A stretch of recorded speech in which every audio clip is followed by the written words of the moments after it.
Здравствуйте, уважаемые зрители! Хочу ознакомить вас с последними новостями. В России есть такой политолог Сергей Марков. Он заявил, что Пашинян в Ереване может жестко заговорить с Путиным.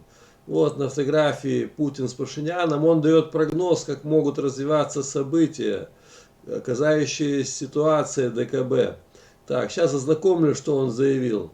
Видите, как Путин смотрит на Пашиняна подозрительно. Типа, ты со мной или нет? Типа, ну, а он намекает, что Пашинян может заговорить немного другим тоном, жестким тоном с Путиным. Так, посмотрим, что здесь пишут. По мнению российского аналитика, все члены ДКБ, за исключением Армении, считают Азербайджан дружественной страной. Премьер-министр Армении Никол Пашинян ставит вопрос о том, чтобы ДКБ выступила активно в конфликте Армении против Азербайджана, чтобы ДКБ выступил именно на этой стороне Армении. Но абсолютно все страны ДКБ, кроме Армении, против этого. Они считают Азербайджан дружественной страной. Так, об этом заявил исследование, ну, в общем, Сергей Марков, он, да, все время выступает с такой позицией, и вот он что заявил. Признаться, и Армению самого Пашиняна многие не любят за то, что он заигрывает с американцами и Евросоюзом и может предать в любой момент, сказал он. Но это точно, Пашинян такой. Сергей Марков предполагает, что во время переговоров с президентом России Владимира Путина Пашинян, видимо, поставит более жесткий вопрос о том, что если Россия не станет в большей мере помогать Армении, тогда Армения будет дальше еще быстрее двигаться в направлении Франции и США. Но это правильно. По его словам, с высокой вероятностью, в то время как сессия Совета коллективной безопасности АДКБ будет сложной, но стабильно предсказуемым результатом, переговоры Путина и Пашиняна могут стать судьбоносными, и после них могут быть приняты очень существенные решения, которые повлияют на развитие ситуации в целом. Конечно, конкретные проблемы мирного регулирования тоже будут обсуждены на встрече Путина и Пашиняна. Это такие проблемы, как выход на подписание мирного соглашения между Арменией и Азербайджаном, чтобы Армения признала границы Азербайджана, включая Карабах. Второе направление – это Зангезурский транспортный коридор, реализация которого по-прежнему тормозится из-за Армении.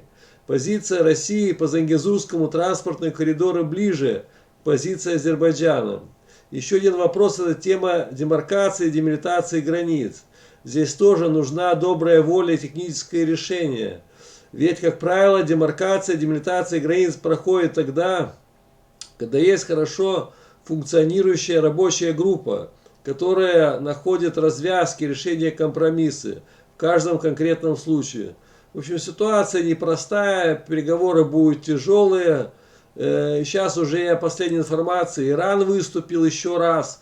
Я ролик там хотел сделать. Но, в общем, Иран опять предупредил Азербайджан, чтобы никаких здесь не было ситуаций, осложнений в военном смысле на Зангезурском этом направлении. Он сказал очень серьезно, там, я почитал эту информацию, Иран вроде выступил за дружбу, за мир с Азербайджаном, будет, типа, если что начнется война, выступает на стороне Азербайджана, типа союзник, а как только касается дела, вот здесь Сюники, это название Армении, Зангезуре, сразу штыки, все, говорит, мы сейчас настроены решительно, какая-то страна, ну это ясно, Азербайджан, нарушит границы с Арменией, то мы сразу тут поднимем свои войска.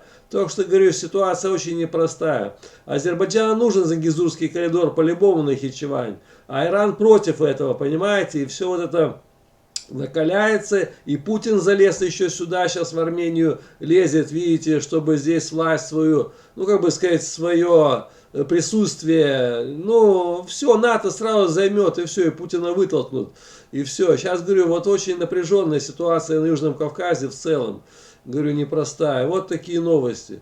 Всем спасибо, всем пока, до новых встреч.